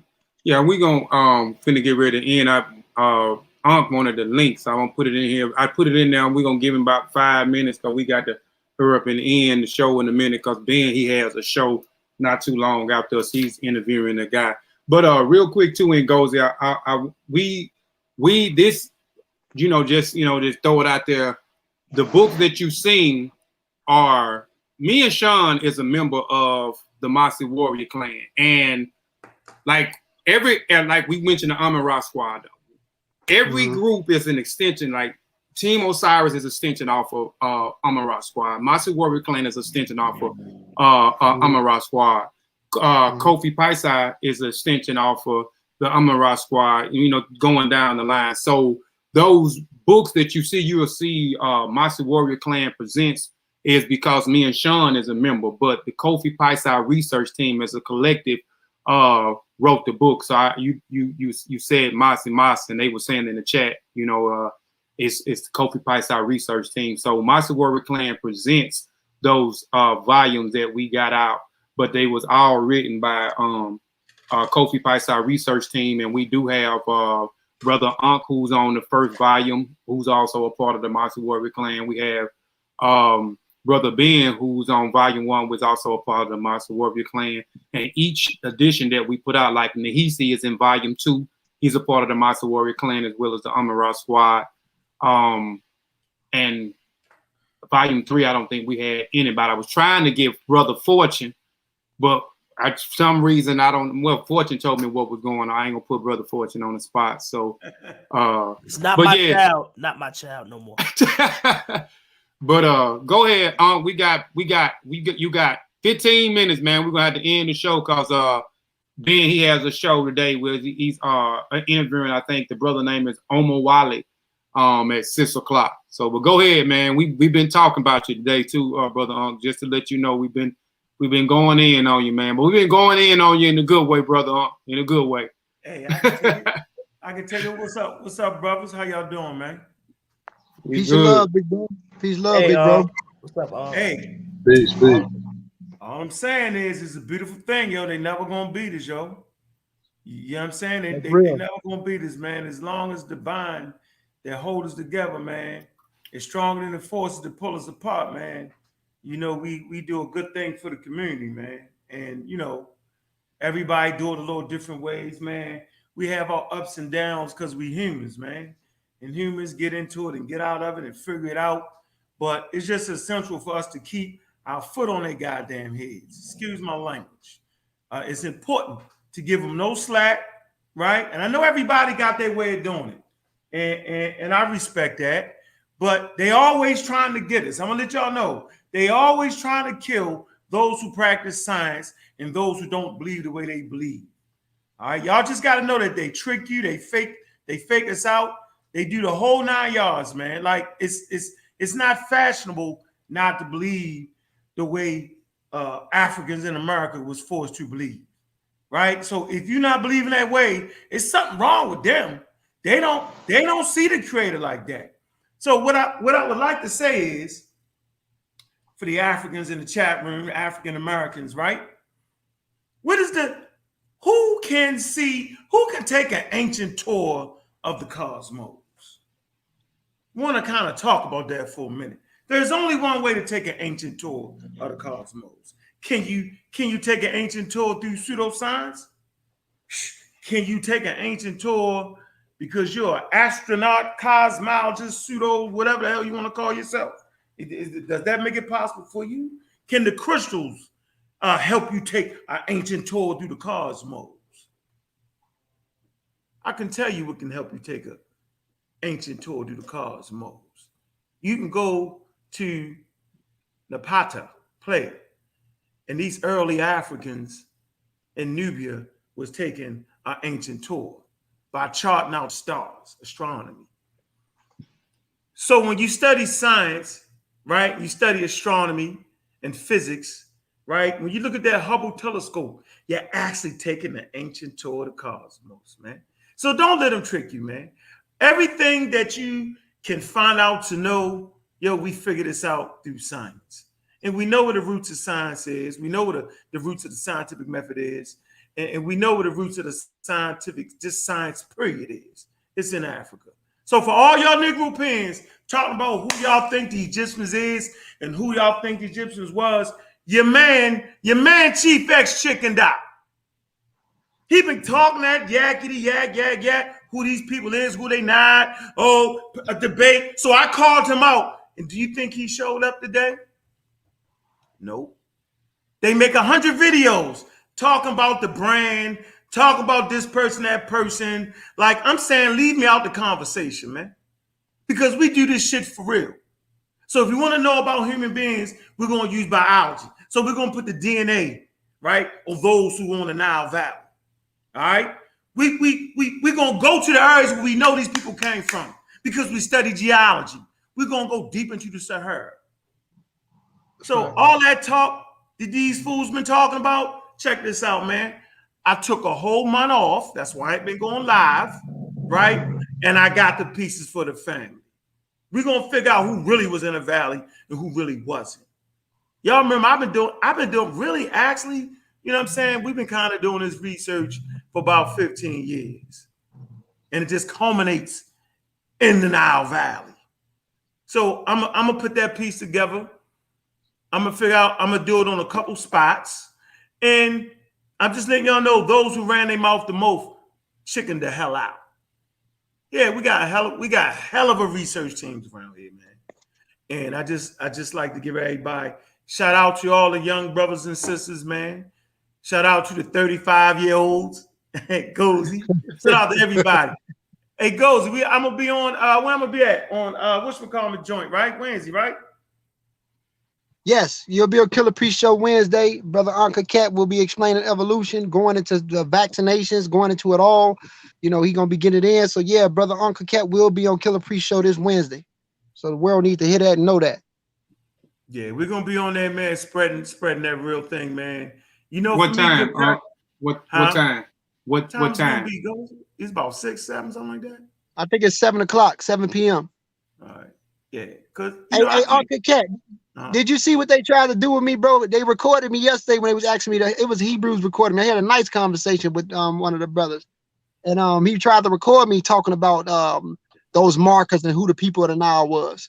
And you know, Brother Kofi, you asked a question about, because my book that I was working on for years, it was based off the human migratory route. But I think I want to do I think it'll be easier for me to do a 25-page book on the people in the Nile.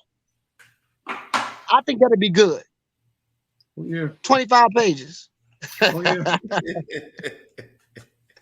Yeah. Hey, we don't use race around here to actually tell you who people deny, man. That's a faulty premise. Race is a faulty premise, and it has no place in science, right? We actually use science, and for this real serious conversation. It's going to be kicking off, man. It's actually certain people you should kind of know about, right? I'm going to name a name. Hold on 1 second, right? 1 second. 1 second. 1 second. Let me get this name straight. Let me show you how crazy people is.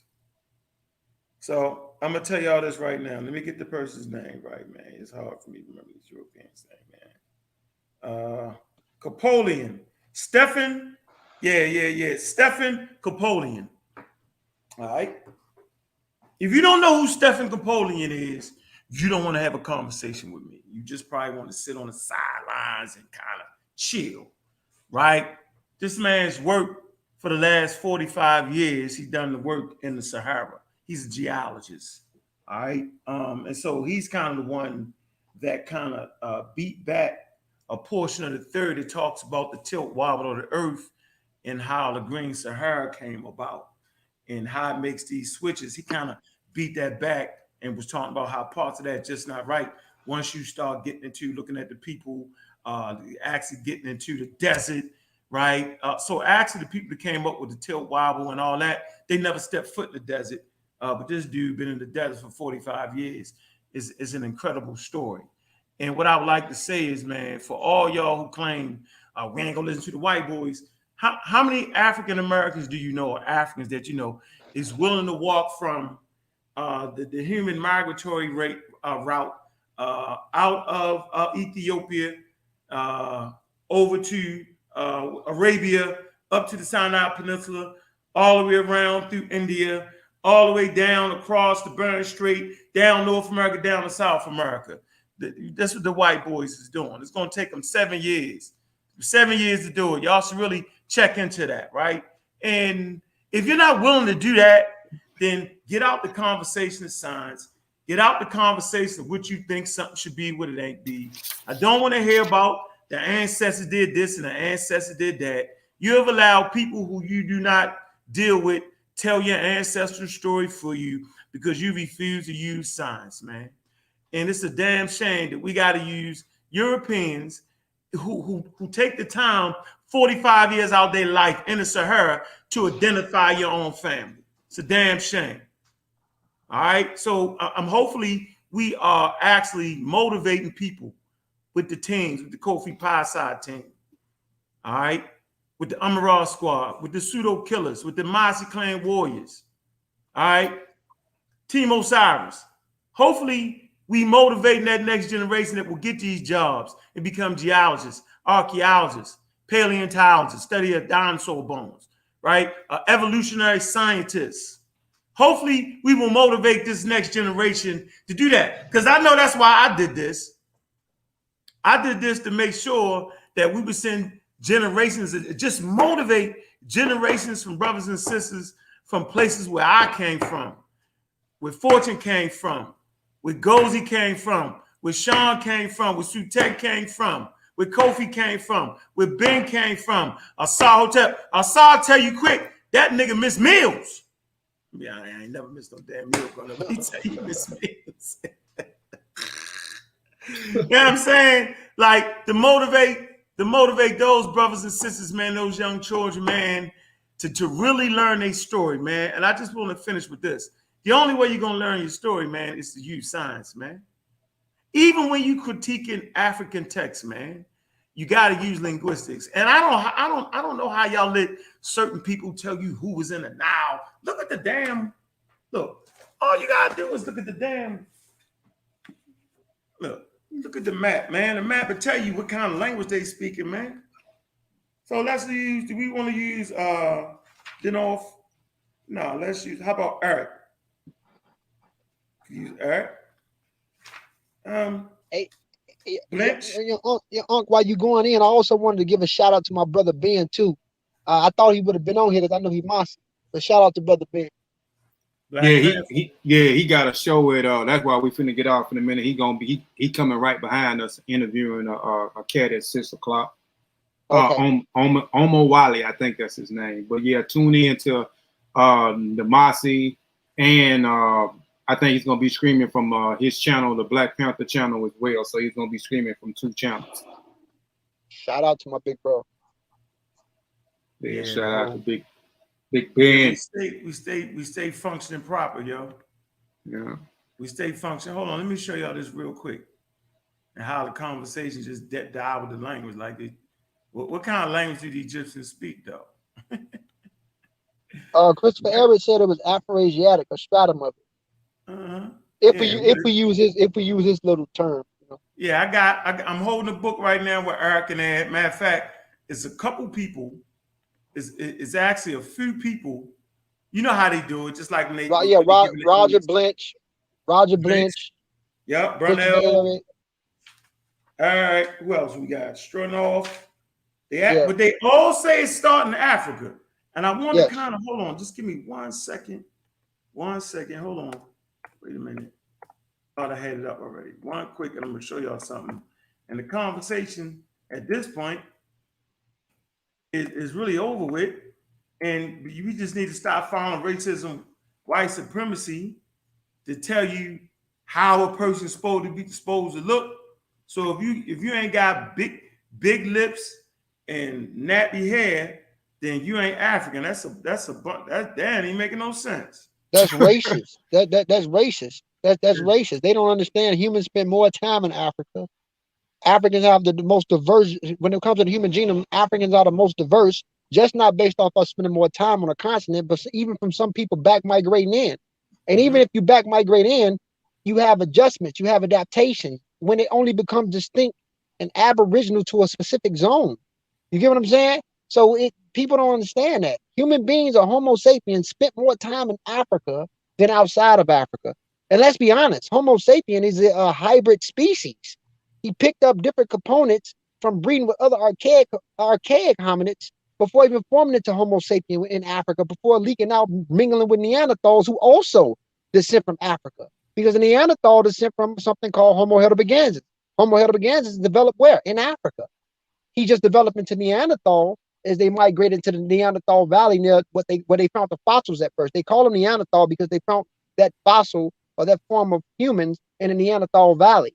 So ever since then, they call it Neanderthal. But his predecessor was Homo heidelbergensis, which comes out of Africa. So this whole process of what makes us who we are is the African species. That's a fact right there, bro. That's a straight fact. Hold on, let me pull up this map for y'all real quick. Get us out of here. Let Brother Ben do his thing, man. Shout out to Brother Ben. Shout out to Brother Nahisi. Shout out to the Queen, Dr. Oya Mayat. Peace to Dr. Mayat. Make sure y'all subscribe. So. Yeah, we just gonna keep. Man, look. Science is undefeated, yo. Until these clowns, bear down and start and just let it go. Like, if you got your religion, have your religion.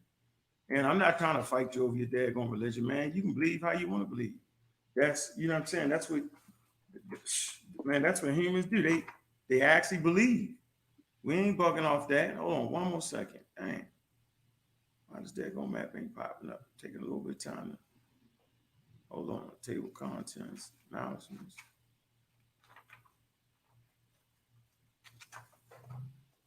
Yeah, this ain't going. I don't even think I'm gonna be able to. No, y'all know how they do. I ain't gonna exactly be able to pull up the map because it's not showing. I'm really going to show y'all the study where Afro-Asiatic starts down in Ethiopia. Hold on.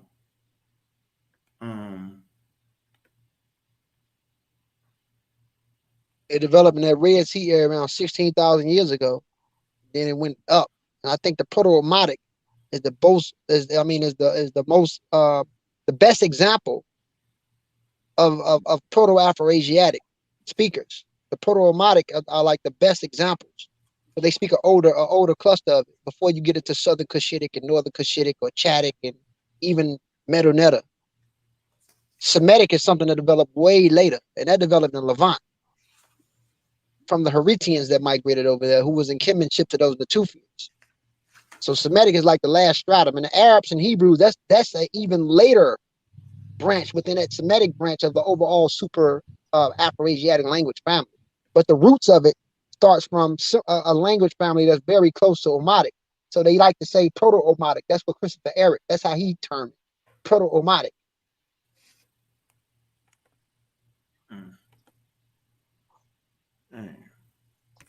Anyway, I wanted to shit ain't coming up like I wanted to. So I think the point is clear, man. How long we been talking about that Green Sahara, Ngozi? For about 10, 12 years. Yeah. How long we been talking about South Africa, Pinnacle Point? We've been talking over 5 years, 5 or 9 years. We've been going to the Bloomberg's cave. We've been talking about that for years. So don't even talk to me about Egypt if you don't understand those Indo-European markers that's in the Delta. You should. Oh, I got you now. Here we go. If y'all don't understand those Indo-European markers that's in the Nile, and you're a black biologist, and you gonna act like they wasn't there, then you're gonna lose the conversation because they was there. All right. So it's just, man, how can I get you the camera? Okay. All right, let me share my screen real quick. We get up out of here. Man, well, that was like an act of Congress, wasn't it? Hold on. Man. Goodness gracious. 1 second.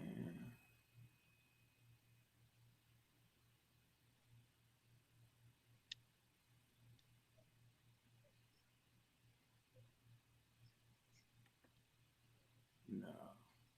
Yeah, I know y'all see that map. You ain't sharing your screen yet. You spoke what you trying to share your screen on?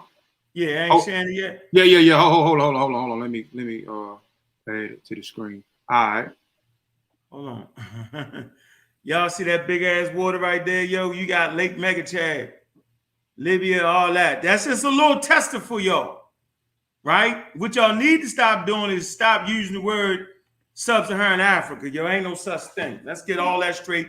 That's racism. That term don't come around to the 1800s in books. That's racism. That's a political term used by the Arabs. Yo, they were trying to divvy up land. No such thing. They faked y'all out with that nonsense, right? I'm gonna ride real quick. All I'm gonna show you is this little, here go the maps right here.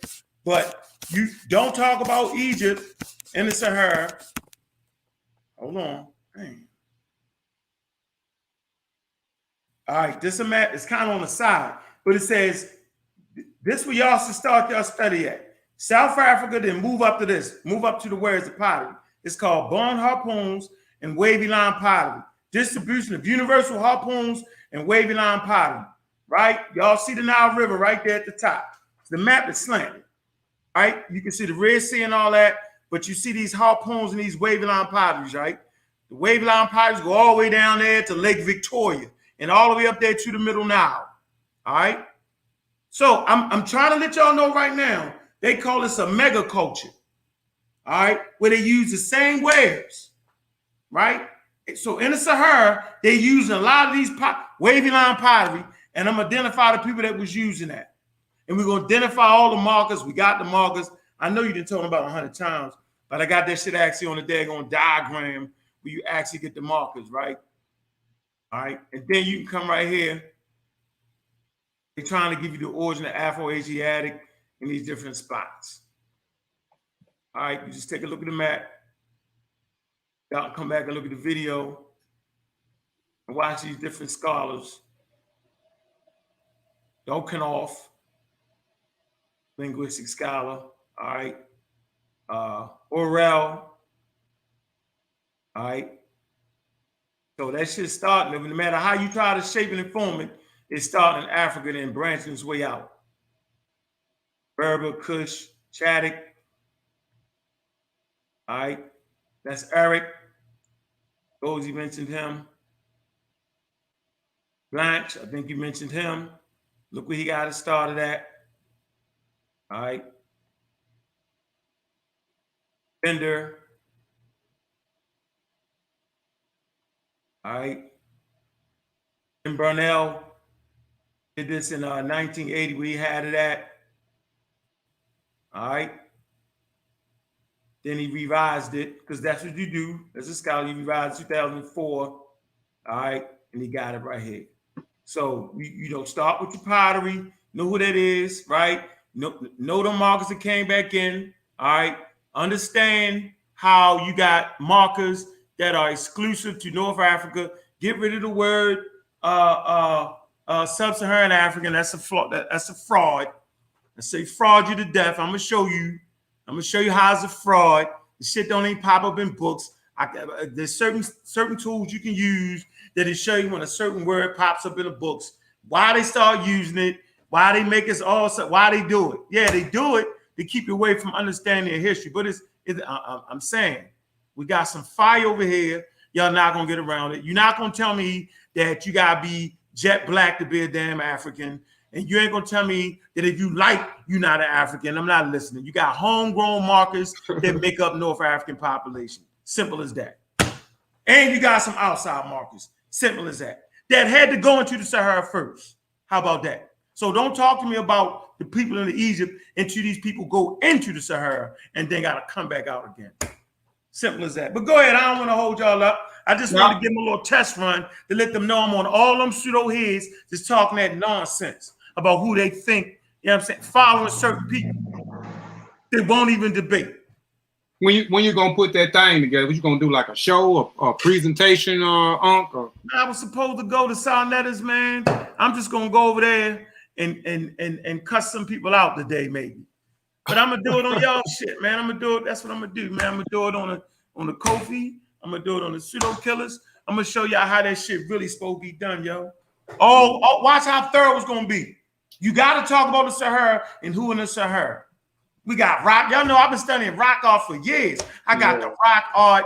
You know what I'm saying? I got the time periods when the Sahara is green, right? When they go to the Nile, when the markers come in. Come on, man. How they coalesce, time of divergent. These are terms that if you don't understand, you ain't gonna be able to have fun with me. You just not. And simple as that, you got people that come from Europe that's in the goddamn now, those markers. Ngozi can tell you all this shit right off the top of his goddamn head. What is it? R what? R130? What is it? R what? R1BVA8 or R1B1A2. Right. Don't act like it ain't there, but don't act like it went straight coming from out of Europe and straight into the Nile. That ain't what happened. Nah. Nah. See, that's the game they play. Oh, the Middle Eastern. Nah, nigga, they all had to go to the Sahara, to the Green Sahara, because of desertification near the Nile. See, the Nile is a very dangerous place. So they go into that Sahara and they run smack into other cultures that's already there. Yep. Simple as that. Yep. The swimmer cave. Look up the swimmer's cave. Yep. You see the black man swimming on the cave art, the swimmer's cave. Jet black, brown skin, red. Like, come on, man. Like, and we don't even got to do the eyeball test. I'm just saying, check this out, Ngozi. They want to play the Sahara, the sub-Saharan African thing. They want to put you where the hell they want. We ain't got no way to live. They're gonna put us all the way down the bottom of the map. hey, and not to mention, I know, brother Kofi, you got to do the show. I'm to say this. 8,000 years ago, they found the people in Cameroon, the graves, and they sequenced the DNA. The markers that we got wasn't even there. Those people were like A and B paternally, and their mitochondrial DNA was like LO. And I'm just basing, if you want to base it off these so-called markers or these haplogroups, the importance of it. E wasn't even in those areas. A lot of the E was in part of that early Green Sahara. They was in North Africa. So even the so-called sub-Saharan Africans represent a hybrid population, because these people go south, some of them, and intermingle with ghost populations and archaic populations that was already down there before you even start to form into Yoruba and Igbo and Mindi and all that. It was already Mesolithic populations living in West Africa, and then a lot of the people that we descend from who gave us the E marker went south and intermingled with those populations. The same thing that happened when some of those same people in the Sahara went towards the Nile. It was already people lingering around that area. Look up the Halfland groups, the Halfland culture, before the Amerindian groups even link back in. So it's a lot of mixing going on, and that's what makes you human. Successful reproduction is the biggest point and the biggest major factor that plays a role in life. And people don't understand that. It's about successful reproduction. That's what drives evolution. And sexual selection plays a big part in that. Yeah. Real quick, before we end the show, I got up here, everybody can see, on the 25th, I'm inviting everybody to come out. Beautiful Lessons About Kimoyo. That's my book, a virtual release, my virtual book release / celebration, which will be at 7 p.m. on the Pseudo Killers channel. The host is Unc West and Sister LaDosha. We got some musical entertainment. We got about 24, 25 people that I respect that's going to be on the panel. Bro, Unc, I'm gonna send you the new flyer. I'm gonna put out a flyer every week. New flyer. So the new flyer got you and LaDosha and Rocka on the new flyer. I'm gonna post it tomorrow, but I'm gonna send it to your email today, Unc, so you can check it out. But yeah, and let me stop sharing, brother Ngozi. You got any last words, man? And first, I would like to say, man, I appreciate you, man, for coming on, man. I really do, man. This was a great interview, which I already knew it was gonna be a great interview, man. But again, man, I appreciate you, man. You could have been doing anything else with your time, man, today, but you came out, you know what I'm saying, man, and jumped on the platform and dropped some jewels, man, for us all to learn today, man. So again, man, we greatly, man, appreciate you, man, and you welcome back anytime, man, that you wanna come, man. But do you got any last words, man, for us or for the panel, man, before I end the show?